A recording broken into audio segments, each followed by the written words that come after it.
बिस्मिल्लाहिर्रहमानिर्रहीम। असल बात से मैं इकबाल जो नाज़रीन, पुराने वक्तों में बादशाह सलामत होते थे और बादशाहों के दरबार लगा करते थे। उस दरबार में मुख्तलिफ़ फ़न के दरबारी होते थे।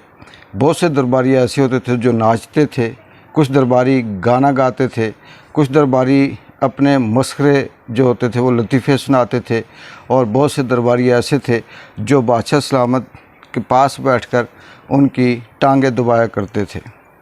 और वो सिलसिला उस वक्त से लेके आज तक जो दरबारियों की खिदमत है, जो दरबारियों का करैक्टर है, वो चल रहा है। पाकिस्तान के अंदर भी 75 साल हो गए, लेकिन हर दौर में दरबारी यहाँ पे मौजूद रहे हैं। और दरबारी अपने तौर पर एक तरफ दरबार के अंदर नाचते भी रहे, गाते भी रहे और चापलूसी भी करते रहे, बादशाह सलामत को खुश भी करते रहे। बिल्कुल उसी तरह जिस तरह से पुराने वक्तों में बादशाह सलामत तब्दील हो जाते थे, चेंज हो जाते थे, लेकिन दरबारी हर नए बादशाह को उसी तरह से महसूस करते थे, उसी तरह से उनकी खिदमत किया करते थे, उसी तरह से उनके आगे नाचते गाते थे और उनके सामने अपने आप को पेश करते थे।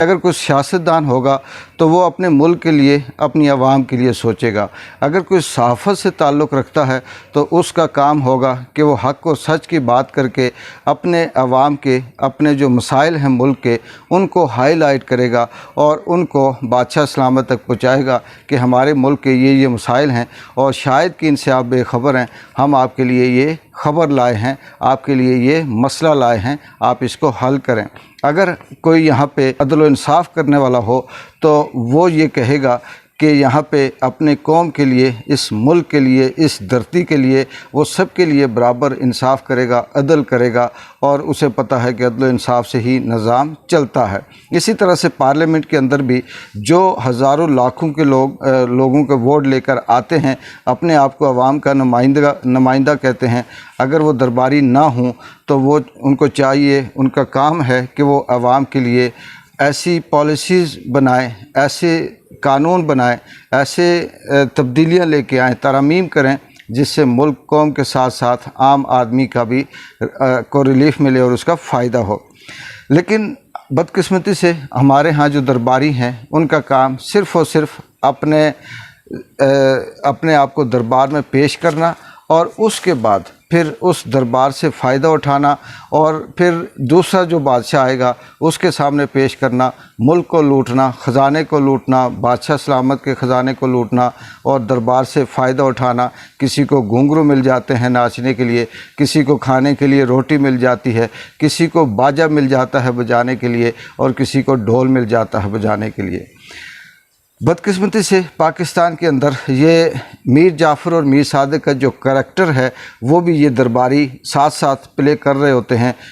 कहीं एंट्री आती है तो मीर जाफ़र और मीर सादिक के तौर पर भी ये अपना रोल प्ले करते हैं। दरबारी यहाँ तक पहुँच चुके हैं कि पाकिस्तान में इस वक्त मीडिया अगर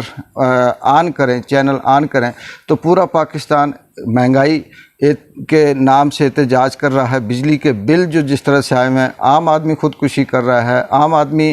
पीट रहा है, माएँ अपने बच्चों समेत ज़िंदगी से हाथ धो रही हैं, जहर खा रही हैं, लेकिन ये जो दरबारी मीडिया है ये एक ख़बर भी दिखाने के लिए तैयार नहीं है, चाहे इसको बादशाह सलामत ने रोका हुआ है या ये ख़ुद से मसलियत पसंद है। दूसरी तरफ इसी तरह से अगर हम बात करें कि मुल्क के अंदर हक़ और सच क्या है, अदल व इंसाफ़ क्या है, उस हवाले से अगर बात करें तो जो हमारे दरबारी हैं वो अदल व इंसाफ़ करने के बजाय अपने मुफाद के लिए, अपने फ़ायदे के लिए बात करते हैं और मुल्क और कौम को दाव पे लगाकर मीर और जाफ़र मीर सादिक का किरदार अदा करते हैं। आज एक नया पिंडोरा बॉक्स खुला और वो बिल्कुल वही था कि इमरान खान को जब इन्होंने देखा कि हमने इसको किसी तरह से भी रास्ते से नहीं हटा सकते, लोगों के दिलों में जो इसकी मोहब्बत है उसको कम नहीं कर सकते, हमने मारने की कोशिश की, अल्लाह ताला ने उसे बचा लिया, हमने बदनाम करने की कोशिश की, अल्लाह ताला उसे और इज़्ज़त देते हैं, हमने उसे बंद करने की, काल कोठरी में बंद करने की कोशिश की, लेकिन वो वहाँ पे एक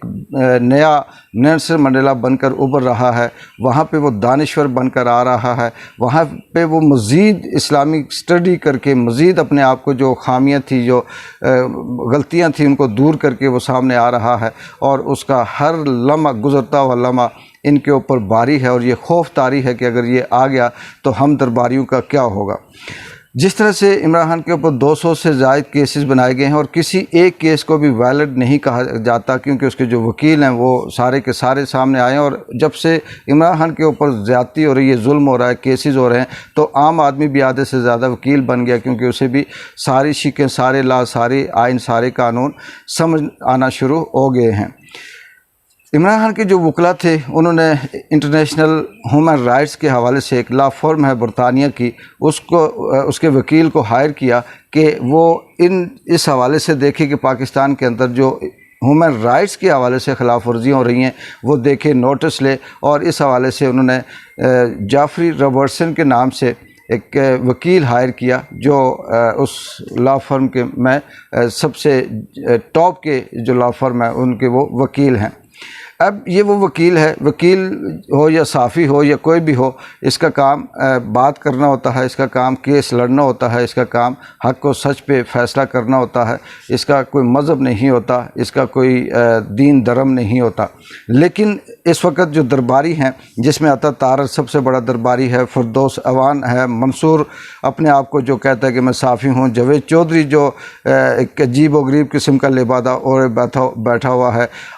جو غلط حسین جو اپنے آپ کو کہتا ہے کہ میں بہت بڑا انٹلیکچوئل ہوں، مبشر کا آپ کہہ سکتے ہیں، سلیم لفافی کو آپ کہہ سکتے ہیں، یہ وہ درباری ہیں جو مسلسل آج پورا دن یہ نیریٹو بلڈ کرتے رہے کہ یہ جو جیفری رابرٹسن ہے یہ اس کے سلمان رشدی کے بھی وکیل تھے، جنہوں نے نعوذ باللہ حضور صلی اللہ علیہ وسلم کے خلاف جو کلمات لکھے تھے، اس حوالے سے سلمان رشدی نے بھی ان کو ہائر کیا تھا۔ لیکن اس کیس کو اپنی جگہ پہ چھوڑیں، وہ تو ظاہر یہودی تھا، یہودیوں کا یہودی وکیل ہو سکتا ہے، لیکن یہی جیفری رابرٹسن سب سے پہلے عطا طارر کا بھی وکیل رہا ہے، یہی جو وکیل ہے یہ میر شکیل الرحمان کا بھی وکیل رہا ہے، یہی وکیل جو اس وقت ہے یہ ناصر بٹ جو نون لیگ کے رائٹ ونگ کا سے تعلق رکھتے ہیں، رائٹ اینڈ ہیں، ان کا بھی وکیل رہا ہے۔ لیکن اس وقت جو درباری یہاں پہ اپنے دربار کے اندر ناچ گانے کے طور پر اپنے مسخروں کے حوالے سے جو باتیں کر رہے ہیں، ان کو نہ عطا طارر کا وکیل یاد آیا، نہ میر شکیل الرحمان کی وکالت یاد آئی، نہ ناصر بٹ کی وکالت یاد آئی، بلکہ یہاں پہ ماشاءاللہ جو اپنے آپ کو جمع کر سکتی ہوں، مریم صفدر جو ہے، انہوں نے بھی بڑے ٹویٹ کیے کہ یہ جو وکیل ہے، خاص کر عمران خان نے آج ایک یہودی وکیل کو ہائر کیا اور ایسے وکیل کو ہائر کیا جس نے سلمان رشدی کا کیس بھی لڑا تھا، لیکن اپنے گریباں میں یہ نہیں جانگ سکے، اپنے گریباں میں یہ نہیں دیکھ سکے کہ سب سے پہلے تو یہ ہمارا اپنا وکیل ہے، اور ہم جس جگہ پہ فلیٹ لے کر رہ رہے ہیں، جو ہماری جائے پناہ ہے، وہ بھی اسی وکیل کے حصے میں آتی ہے، اسی کے ایریے میں آتی ہے۔ یہ سب کچھ کیوں کیا جا رہا ہے؟ صرف مذہبی نام پر مذہبی کارڈ کھیل کر عمران خان کو راستے سے ہٹانے کے لیے کوئی ایسا ڈرامہ، کوئی ایسا اسکرپٹ تیار کرنے کی کوشش کی جا رہی ہے۔ ان کا مقصد یہ ہے کہ ہم جب یہ نیریٹو بلڈ کروائیں گے تو خود سے ہی اس کو ایلیمنیٹ کر کے، اللہ نہ کرے کوئی ایسا حادثہ کر کے، تو ہم یہ کہیں گے کہ مذہب کے نام پر کسی جنونی نے، یا کسی جنونی کو پیسے دے کر ہم کہہ دیں گے کہ اس نے ایسا کیا ہے کہ یہ مذہب کے نام سے اس نے اسے فائر کر دیا ہے۔ جس طرح سے بینظیر بھٹو ہو گئے، لیاقت علی خان ہو گئے، قائد اعظم ہو گئے، یا باقی بھی جو ہیں وہ بھی اسی طرح سے ایک راستے سے ہٹانے کے لیے مختلف اسکرپٹ استعمال کیے گئے۔ یہ درباری صرف اور صرف ان کا کام یہی ہے۔ اس نون لیگ کے جتنے بھی ہیں، چاہے اس میں شہباز شریف خود ہوں، یہ بہت بڑے درباری ہیں، نواز شریف خود بہت بڑے درباری ہیں، مریم نواز خود بہت بڑے درباری ہیں، اور نون لیگ کا جتنا بھی ایک جتھا ہے، ایک ٹولہ ہے، ایک گروہ ہے، گروپ ہے، جو صرف اور صرف جس کا کام ہے ملک کو لوٹنا، جس کا کام ہے عوام کو ننگا کرنا، جس کا کام ہے عوام کو مہنگائی کے دلدل میں پھنسانا، جس کا کام ہے اس ملک اور عوام کو جوتی کی نوک پر رکھ کر اپنے مفاد حاصل کرنا، یہ سارے درباری ساری زندگی اسی طرح سے اپنے مفاد حاصل کرتے رہے، اور جب انہیں پتہ چلا کہ کوئی اس ملک کا، اس عوام کا حقیقی معنی میں جو وفادار ہے وہ آ گیا، حقیقی معنی میں ان کا خیال رکھنے والا آ گیا، تو اس کے لیے جس حد تک یہ گر سکتے ہیں یہ گر رہے ہیں، جتنا